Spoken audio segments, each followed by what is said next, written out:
Hello everyone, welcome to my YouTube channel the Soulful Diary. जैसे कि आपको पता है कि हम लोग the prologue to the Canterbury Tales discuss कर रहे हैं आजकल के वीडियोस में। तो आज हम लाइंस 542 से 612 तक डिस्कस करेंगे। इससे पहले कि सारे वीडियोस कैंटरबरी टेल्स से रिलेटेड की लिंक डिस्क्रिप्शन में है। Lines 542 to 566, we now come to a group of rogues and churls with whom the poet amusingly lumps himself. You may well ask what some of these people are doing on a pilgrimage. There were also a reeve and a miller, a summoner, and a pardoner also, a manciple, and myself there was no more. The miller is a miller of those people's grain who does not always give honest faith. He is a big, brawny, crude man whose idea of fun is smashing doors down with his head or telling vulgar stories. The miller was a stout carl for the nuns, that is, for the occasion. Full big he was, of brawn and ache of bones that proved well, for over all there he came at wrestling, he would have always the ram. He was short-shouldered, broad, a thick near.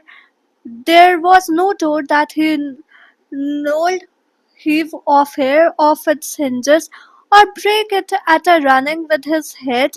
His beard, as any sow or fox, was red, and thereto trod as though it were a spade. Upon the copyright of his nose he had a wart, and thereon stood a tuft of hairs, white as a mole's, red as the bristles of a sow ears. His nostrils black were and white, a sword and buckler bore he by his side. His mouth was as great furnace. He was a jangler and a galled deeds, and that was most of sin and harlotries. Well could he stealen corn and stolen rice, and yet he had a thumb of gold pardy, a white coat and a blue hood.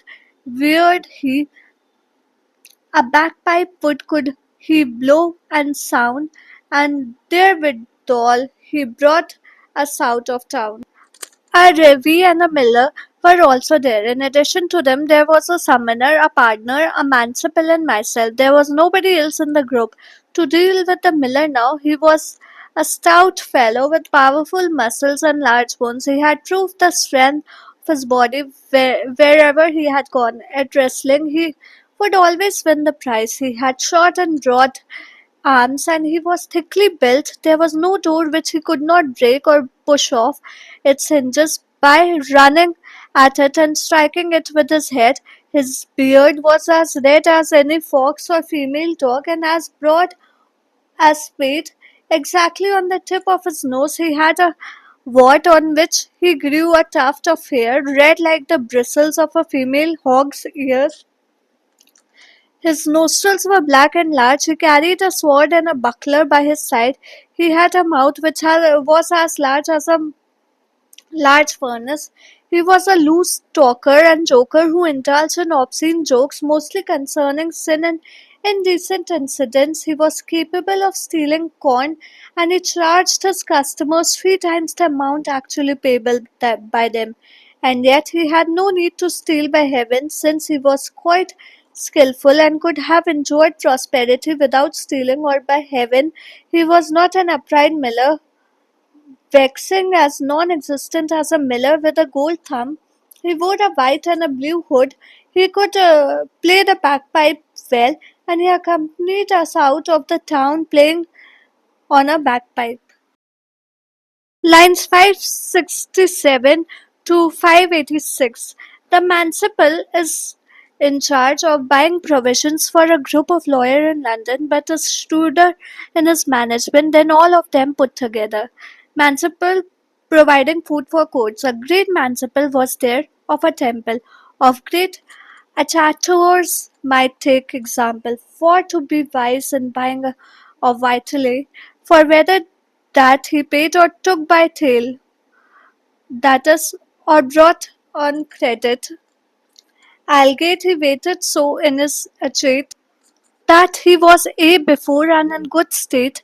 Now is not that God a full great grace, that such a lewd man's which shall pass, the wisdom of a heap of learned men, of masters had he more than thrice ten, that were of law expert and curious, of which there were a dozen in that house, worthy to be stewardess of rent and land of Lord that is in England, to make him live by his proper good, by his own income, in honour deathless, but if he were would, that is mad, or live as scarcely as him list desire, unable for to help in all a shire, in any case that might fall or hap, and yet this manciple set their aller cap.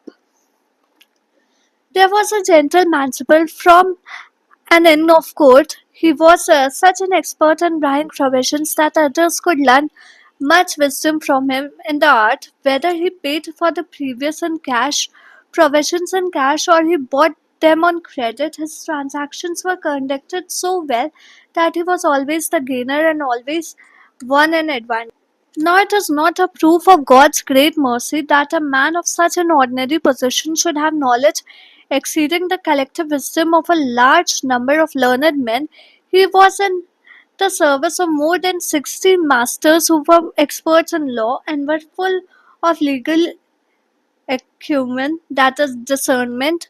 A dozen of those masters in that house were capable of supervising the incomes and estates of any English lord with such skill as to enable him to live on his income honourably and without debt, unless of course he were a madman paying no heed to advice, or to live as economically as he might want to. These skilfully men were capable of helping the residents of a whole shire in the event of an unperceived misfortune, and yet this Manciple had the brains to outwit them all. 587 to 612. The reeve is the shrewd manager of a country state, old and suspicious. He is also a choleric man, that is, he has a short temper that matches his skinny frame. The reeve was a slender, choleric man. That Reeve was attached to the manor to supervise the produce and the work. His beard was shaved as nice as ever he can. His hair was by his ear, full round, wide shore. His top was dogged like a priest's before, full launch were his legs and full lean, while like a staff there was no calf by seam. Well could he keep a garner and a bin, there was no auditor could on him win. Well wist he by the drought and by the rain, the yielding of his seed and of his grain, his lord's sheep, his neat, his dairy, his swine, his horse, his store, and his poultry, was wholly in the reef's governing, and by his covenant gave the reckoning, since that his lord was 20 years of age, there could no man bring him in arrears. There was no bailiff, herd, nor other hind that he knew his slate and his confine.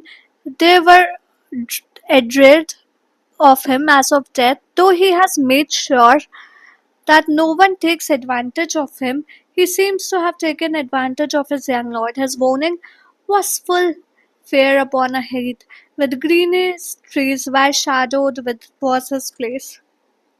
He could better than his lord purchase. Full rich he was assured privily. His lord well could he pleasant subtly to give and lend him of his own good, and have a thank and yet a coat and hood.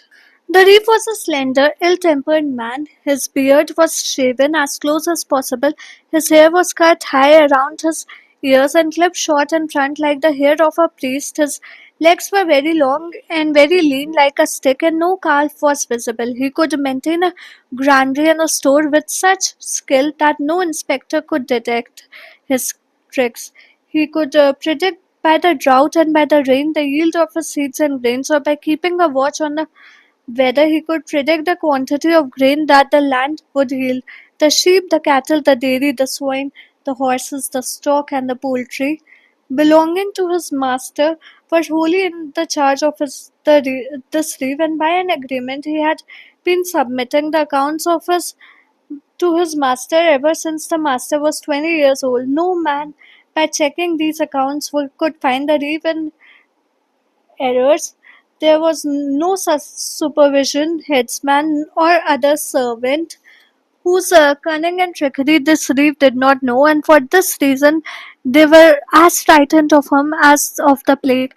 He had built a house for himself in a fair part of the countryside with green trees shading the place. He was a better buyer than his master and had, by his private transactions, accumulated wealth for himself. He knew subtle ways of pleasing his lord. For instance, he gave to his lord and lent him the lord's own goods without the lord's realizing this, and in this manner he would not only receive lord's thanks for this service but also a coat and a hood as a reward. Thank you. I hope आज की video आपको पसंद है। कैसी लगी हमें comment करके बताएं, और अगर कोई डाउट्स या सजेशंस हो तो वो भी आप कमेंट सेक्शन में पूछ सकते हैं।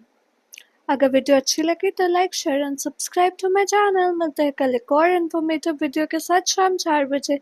Till then keep watching and keep supporting the Soulful Diary. Thank you.